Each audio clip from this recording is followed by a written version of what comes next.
Good morning बच्चों। और कैसे हो? सब बढ़िया। ऐसा प्रतीत हो रहा है कि लॉकडाउन 4 आने वाला है। फिर भी हम लोग अपनी पढ़ाई कंटिन्यू रखेंगे और पर डे 2 या 3 क्वेश्चन सोल्व करके ही हम लोग आज यहाँ तक पहुँच चुके हैं कि रियल नंबर का ये लास्ट चैप्टर है। कहा जाता है कि जल बिंदु निपातेन क्रमशः पूर्यतः घटः। जल के बूंद बूंद से ही एक दिन क्या होता है, घड़ा भर जाता है। उसी तरीके से थोड़ा थोड़ा प्रयास करके, थोड़े थोड़े रोज दिन सीख करके एक दिन हम भी अपने मंजिल को पा लेंगे। इसी उम्मीद के साथ कि आप इस लॉकडाउन में भी अपनी पढ़ाई को जारी रखेंगे, आइए आज हम लोग एक्सरसाइज 1.4 एनसीईआरटी का उसका इंट्रोडक्शन देख लेते हैं। तो हमारा जो पढ़ने का है इसमें वो है rational numbers and their decimal expressions.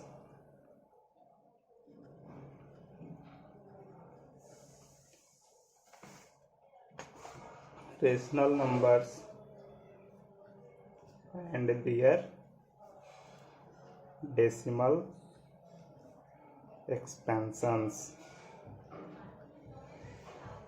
इसके बारे में हम लोग आज जानेंगे कि जो हमारा रेशनल नंबर होता है, जो पी बाई क्यू के फॉर्म में होता है, जहाँ पी और क्यू क्या होते हैं, को प्राइम होते हैं, उनका डेसिमल एक्सपेंशन के बारे में कुछ ऑब्जर्वेशन है, उसको आइए हम लोग देखते हैं। तो एक पहला ऑब्जर्वेशन हमारा है,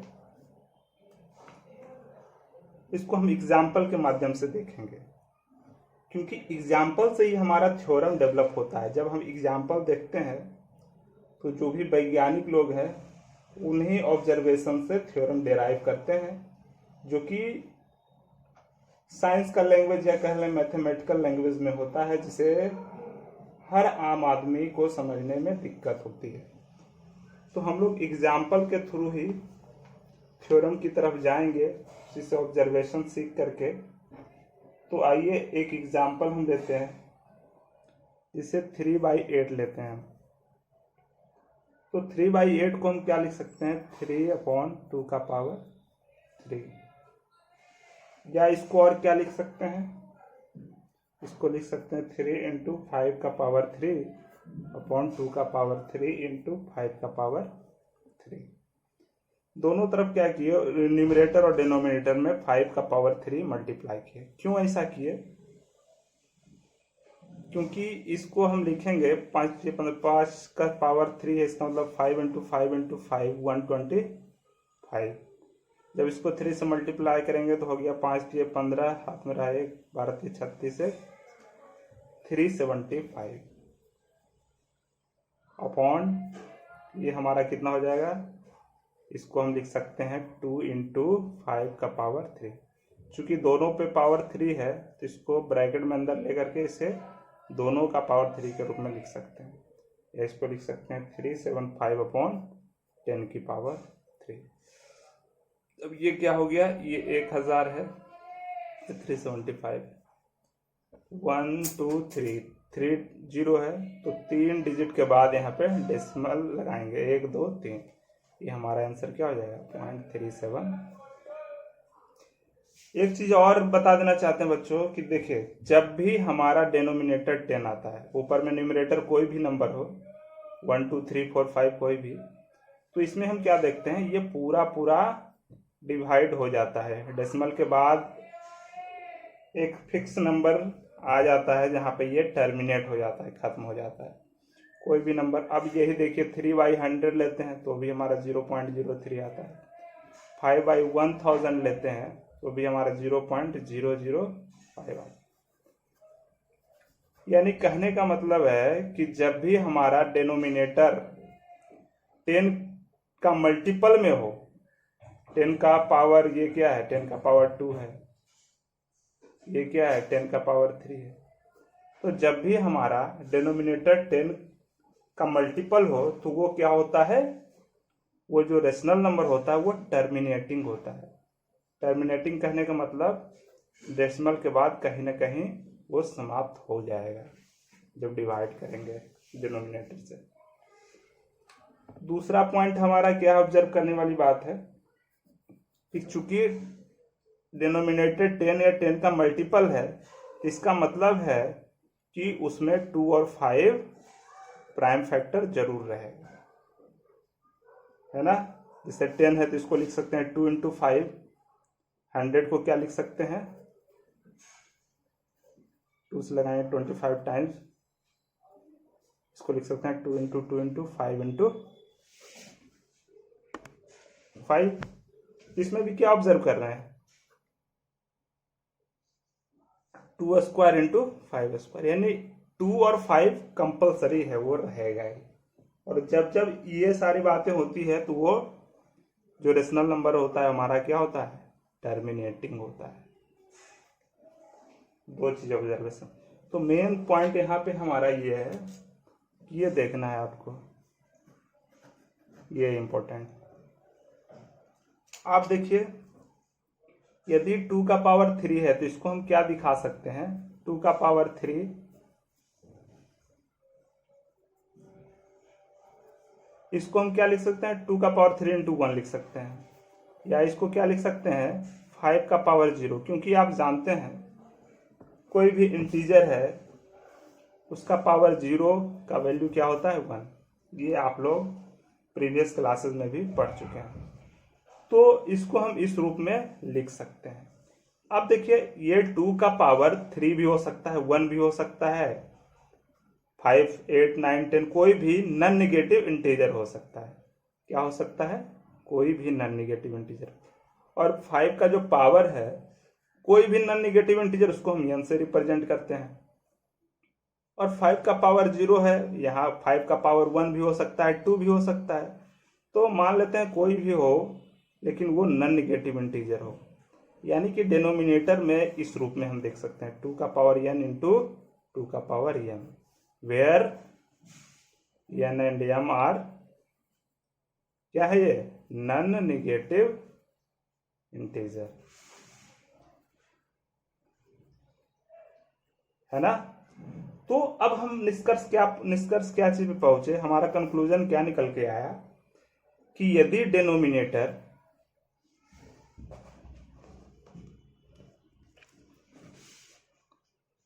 यदि डिनोमिनेटर 2 का पावर n इंटू 5 का पावर m के फॉर्म में हो तो वो कैसा होगा, रेशनल नंबर, वो टर्मिनेटिंग होगा। बच्चों, इतना समझाने का एक ही मकसद था कि यही जो हमारा बुक में लैंग्वेज लिखा हुआ था, जो मैथ की लैंग्वेज होता है, उसमें बच्चे कंफ्यूज हो जाते हैं। लेकिन इन सारे ऑब्जर्वेशन को लेकर के हम दिखा सकते हैं कि डिनोमिनेटर यदि 2 का पावर n इंटू 5 का पावर m आ जा रहा है, जहाँ पे n और m क्या है, नॉन नेगेटिव इंटीजर है, तो वो टर्मिनेटिंग रेशनल नंबर होता है। उम्मीद करते हैं बच्चों समझ में आ गया होगा। एग्जाम्पल के थ्रू हम लोग थ्योरम की तरफ गए हैं, है ना। तो आप देख लेते हैं आगे।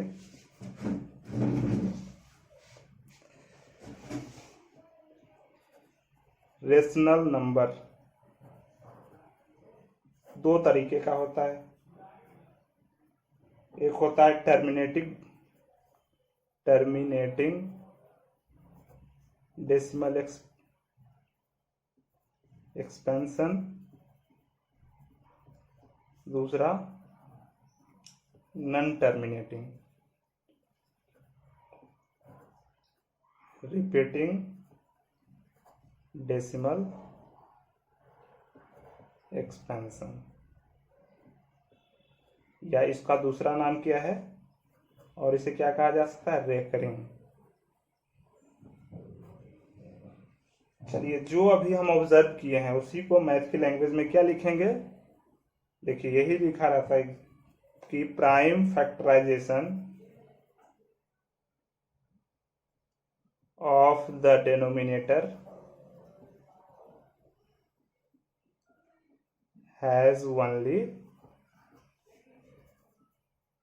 powers of टू और पावर्स और बोथ। यही देखिए, इसको समझाने के लिए इतना सारी चीज को हम आपसे डिस्कस किए थे। और ऑब्जर्वेशन से क्या सीखे बच्चों?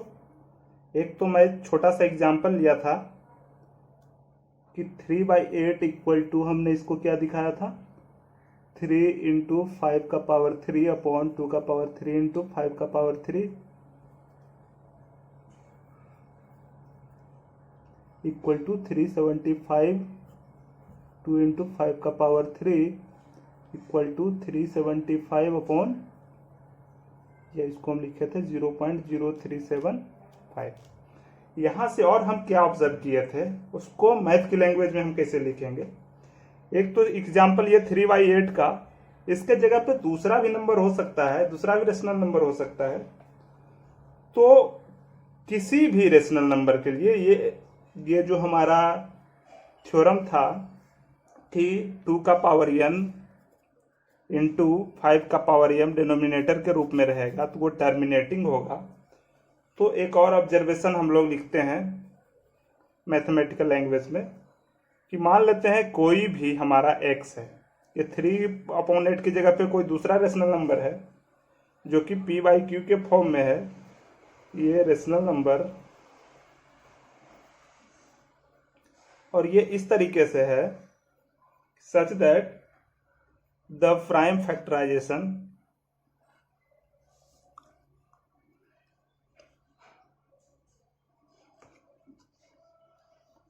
of q is of the form 2 का पावर n into 5 का power m, where nm are non negative integer.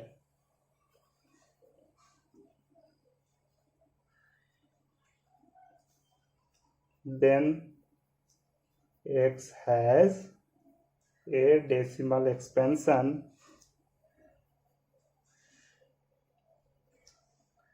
which terminate। देखिए, जितना भी हम यहाँ पे समझाने का प्रयास किए हैं वही चीज हमारा मैथमेटिकल लैंग्वेज में इस तरह से लिखा हुआ रहेगा। क्या लिखा रहेगा? Let x equal to p/q be rational number, ये रेशनल नंबर है। The prime factorisation of q is of the form, और जिसके डिनोमिनेटर का q यहाँ पे क्या है, डिनोमिनेटर है, 2 का पावर n इंटू 5 का पावर m के फॉर्म में हो, जहां n और m क्या है, नॉन नेगेटिव इंटीजर है। तो x को हम क्या कह सकते हैं, वो जो रेशनल नंबर हमारा कोई भी है उसे कहेंगे कि वो डेसिमल एक्सपेंशन उसका क्या हो जाएगा, टर्मिनेट कर जाएगा, उसका डेसिमल एक्सपेंशन टर्मिनेट होगा। तो यही लैंग्वेज जब दिया रहता है तो समझने में दिक्कत होता है, लेकिन हम ऑब्जर्वेशन के माध्यम से, एग्जाम्पल के माध्यम से यहाँ दिखाने का प्रयास किए हैं और इजी वे में समझाने का प्रयास किए हैं। बच्चों, यदि आप हमसे जुड़े रहेंगे, इसी तरह से मैथ का पोस्टमार्टम करते रहेंगे, और उम्मीद है बच्चों कि आप आसानी से एग्जाम्पल के माध्यम से सीख जाएंगे। चलिए, दूसरा ऑब्जर्वेशन हम क्या देखते हैं यहां से कि यदि कोई डेसिमल में लिखा हुआ है और ये टर्मिनेटिंग है, क्या है, ये टर्मिनेटिंग है, क्योंकि ये एक्सपेंशन इसका कहीं ना कहीं पे ये फिनिश हो गया। तो इसके देखिए फिर हम लैंग्वेज में कैसे लिखेंगे,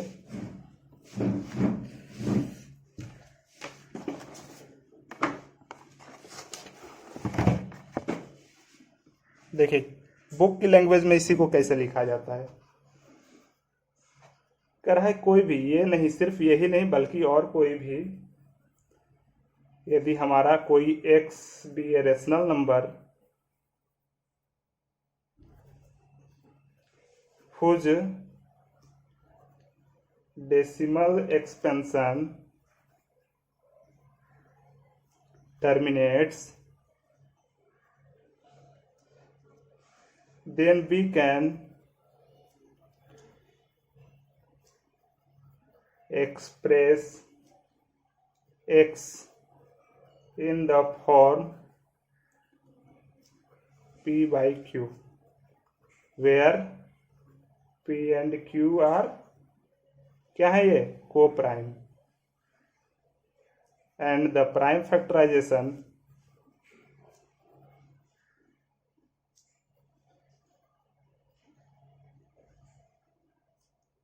of Q is of the form 2 का पावर n इंटू 5 का power m, where n and m are non negative integer. जितना हम समझाए हैं अपनी भाषा में, बिल्कुल सहज और सरल भाषा में, उसको बुक में इस तरह से आपको लिखा रहता है। तो बुक के लिखने का जो है वो हम जब समझते हैं तो इससे हमको घबराना नहीं है कि बुक का लैंग्वेज लिखा हुआ है और हमें समझ में नहीं आ रहा है, बल्कि उसको अपनी भाषा में कन्वर्ट करके एग्जाम में लिखने का प्रयास करेंगे। अब ये तो हो गया टर्मिनेटिंग डेसिमल एक्सपेंशन। दूसरा जो हमारा है वो है नॉन टर्मिनेटिंग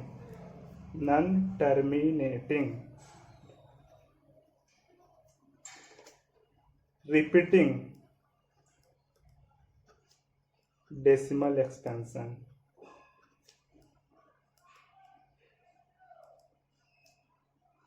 इसका दूसरा नाम क्या है? रेकरिंग। तो बच्चों इसको भी हम लोग एग्जाम्पल से ऑब्जर्व करेंगे। तो आइए देखते हैं, एक एग्जाम्पल लेते हैं।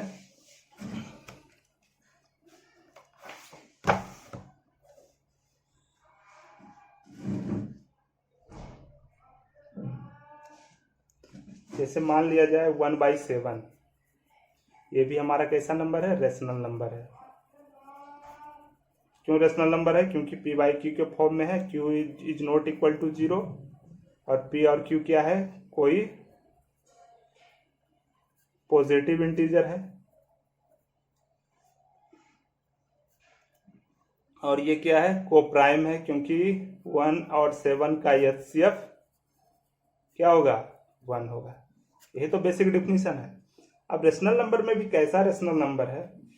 तो जब हम इसको डिवाइड करेंगे तो आइए देखते हैं। 7 से डिवाइड करते 1 में 0 वर्ग लगाएंगे, 1 7 1 जा 7, 3 हो गया, 7 चौका 28, 2 बचा, 7 दूनी 14, 6 बचा, 8 7 56, यहाँ 4 हो गया, सबसे 35,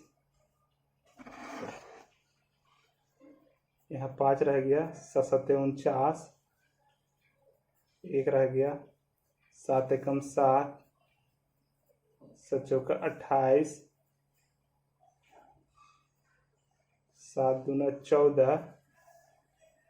माने हम क्या देख रहे हैं कि जितना डिवाइड करते जाएंगे कहीं पे ये टर्मिनेट होगा ही नहीं। और दूसरी बात हम क्या ऑब्जर्व कर रहे हैं कि यहाँ पे देखिए 142857, फिर से क्या हो गया? 142857, फिर से क्या हो जाएगा? 142857। इस तरह से बार बार रिपीट होगा। यानी कि हम इसको लिख सकते हैं 142857 बार बार रिपीट हो रहा है, तो हम इसको रेकरिंग से दिखा सकते हैं, या बार भी से कहते हैं। तो समझ में आ गया होगा कि ये नॉन टर्मिनेटिंग है, कभी टर्मिनेट ही नहीं होगा, कहीं पे फिनिश ही नहीं होगा, और नॉन और रिपीटिंग है, और क्या हो रहा है? रिपीट हो रहा है बार बार। तो इस तरह के रेशनल नंबर को हम लोग क्या कहते हैं? Non terminating. कभी टर्मिनेट नहीं हो रहा है और ये रिपीटेड है, रिपीटिंग डेसिमल एक्सपेंशन। उम्मीद करते हैं बच्चों आपको पूरी तरीके से समझ में आ गया होगा। अब तीसरा एक ऐसा नंबर होता है, इर्रेशनल नंबर में क्या एक्सपेंशन होता है, डेसिमल एक्सपेंशन क्या होता है, उसके बारे में थोड़ा जान लेते हैं। ये जो होता है वो नॉन टर्मिनेटिंग होता है और नॉन रिपीटिंग होता है। ये रिपीटिंग भी नहीं होता है, जैसे यहाँ पे रिपीट हो रहा है ना, यहाँ पे वो नॉन रिपीटिंग होता है। जैसे आप √2 का वैल्यू आप निकालिए, √3 का वैल्यू निकालिए, √5 निकालिए एंड सो ऑन। इन सब का जब आप वैल्यू निकालेंगे तो ये कभी भी ना तो टर्मिनेट करेगा ना तो रिपीट करेगा, इन्फिनाइट तक जाता रहेगा। बच्चों यहीं पे आज फिनिश करते हैं। उम्मीद करते हैं बच्चों आपको बिल्कुल समझ में आ गया होगा। यदि नहीं समझ में इतना पे भी आया तो आप कमेंट में लिखें। और यदि मेरा ये वीडियो आपको अच्छा लगता है तो ये हर क्लास 10 के स्टूडेंट तक पहुंचाइए, क्योंकि यहाँ पे मैं बिल्कुल बेसिक से पढ़ाता हूँ, जिससे बच्चे को आसानी से समझ में आ जाता है। और यही प्रयास मेरा रहता है कि एकदम बिल्कुल इसके तह तक जाना है। और ऐसा देखा जाता है जनरली कि जब स्कूल खुला रहता है तभी बच्चे 10th क्लास में बहुत ज़्यादा मात्रा में बिहार, यूपी और अदर स्टेट के बोर्ड के भी बच्चे फेल हो जाते हैं, जिसके कारण वो आत्मग्लानि से भर जाते हैं। समाज और परिवार में बहुत बेइज्जती उनका होता है। तो उन स्टूडेंट तक मेरा वीडियो जरूर पहुंचाए ताकि उन्हें फ्री में भी एक अच्छी एजुकेशन मिल सकता है। आज वर्तमान स्थिति में आप देखते हैं मजदूरों का क्या हाल है। मैं चाहता हूं कि उनके बच्चे भी हमसे लाभान्वित हों, वहां तक भी हमारे वीडियो पहुंचे, इसलिए आप ज़्यादा से ज़्यादा मात्रा में से शेयर करें। क्योंकि हमारे मैट्रिक, इंटर और ग्रेजुएशन में क्रमशः 95, 96, 97, 95, 96, 97 नंबर लाने का चाहते हैं कि ये हर इंसान तक इसका फायदा हो। इसके लिए लगातार प्रयास भी हम कर रहे हैं। और यदि वीडियो आपको अच्छा लगता है सब्सक्राइब करना बिल्कुल मत भूलिए, ताकि कोई भी नया वीडियो हम डाउनलोड करें आपके पास तुरंत पहुंच सके। धन्यवाद बच्चों।